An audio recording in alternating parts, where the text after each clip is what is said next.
Hello दोस्तों, हिंदू धर्म से जुड़ी कई मान्यताएं प्रचलित हैं जो आज भी हमें हैरान कर देती हैं। उन्हीं में से एक पुरानी कथा में बताया गया है कि भगवान शिव का लिंग कटकर पृथ्वी पर गिरा था।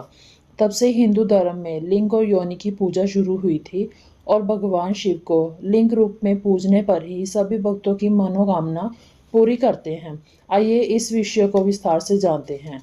शिव पुराण एवं शिव पुराण में शिव के लिंग रूप के बारे में उल्लेख मिलते हैं। इन पुराणों में यह भी बताया गया है कि एक श्राप के कारण भगवान शिव का लिंग कटकर धरती पर गिर गया था।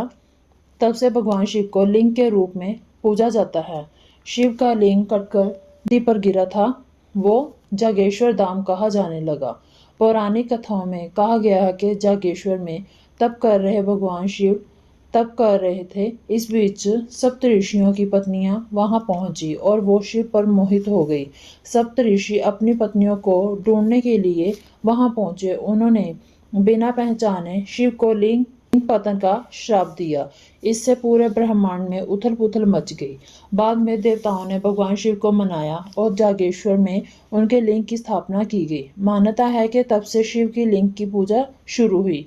इस पौराणिक कथा का विस्तार इस प्रकार भी बताया गया है कि दक्ष प्रजाति की यज्ञ में माता सती के आत्मथा से भगवान शिव ने यज्ञ की भस्म लपेटकर वन में वर्षों तप किया। इसलिए यह जगह शिव के तपस्वी के रूप से भी जानी जाती है। इन्हीं जंगलों में सप्त ऋषि अपनी पत्नियों संग कुटिया बनाकर तप करते थे। एक बार भगवान शिव दिगंबर अवस्था में लीन थे। उस दौरान सप्त ऋषियों की पत्नियां फल और कंदमूल और लकड़ियां के लिए गई थी और उनकी नजर शिव पर पड़ गई। भगवान शिव का ऐसा अद्भुत रूप देख ऋषियों की पत्नियां शिव पर मोहित हो गई। भगवान शिव अपनी तपस्या में लीन थे। उन्होंने उनकी ओर ध्यान नहीं दिया। उनकी पत्नियां कामा स्वरूप में अंधी होकर वहीं पर मूर्छित हो गई।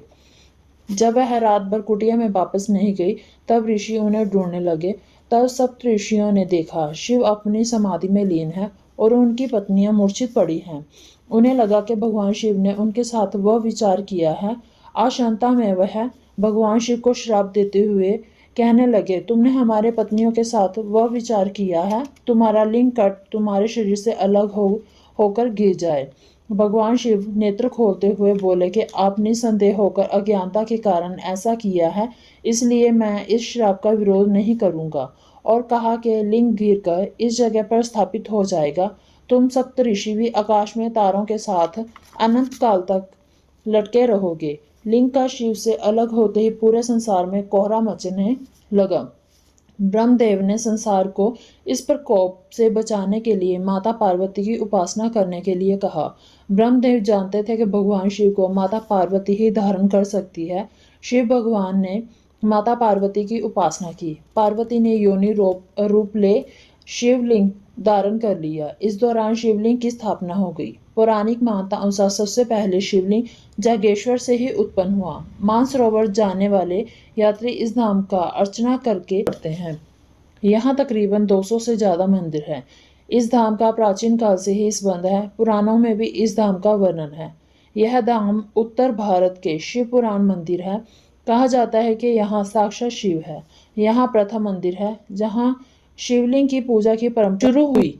कई पुराणों में इस जगह का उल्लेख मिलता है। जो हरिद्वार ना जा सके वो जागेश्वर जाकर भगवान शिव के दर्शन जरूर कर सकता है। कहा जाता है कि यहाँ शिव पार्वती के साथ वृक्ष के रूप में विराजते हैं। यह बहुत ही प्राचीन पेड़ है। यह भी सत्य है कि भगवान शिव एक ऐसे देवता हैं जिन्होंने सदैव मृत्यु पर विजय पाई। दैत्यों ने भी कभी शिव को पराजित नहीं किया। इन्हीं कारण से इन्हें मृत्युजन के नाम से भी पुकारा गया। जागेश्वर में लगभग 200 छोटे मंदिर है और सबसे बड़ा मंदिर मृत्युजन है मंदिर के नाम से जाना जाता है। जागेश्वर मंदिर के 125 मंदिर सबसे पुराने मंदिर है। इन 4-5 मंदिरों में रोज पूजा अर्चना होती है। जागेश्वर धाम में 108 शिव के मंदिर जबकि 16 मंदिर अन्य देवताओं के हैं। यहाँ दुर्गा के मंदिर भी है। मृत्युंजय मंदिर को जागेश्वर का मुख्य मंदिर है। स्किंद पुराण, मार्कंडेय और मृत्युंजय में जागेश्वर धाम का वर्णन है। दोस्तों, अगर आपको यह वीडियो अच्छी लगे तो धार्मिक सोच विचार चैनल को सब्सक्राइब और लाइक और शेयर जरूर करें।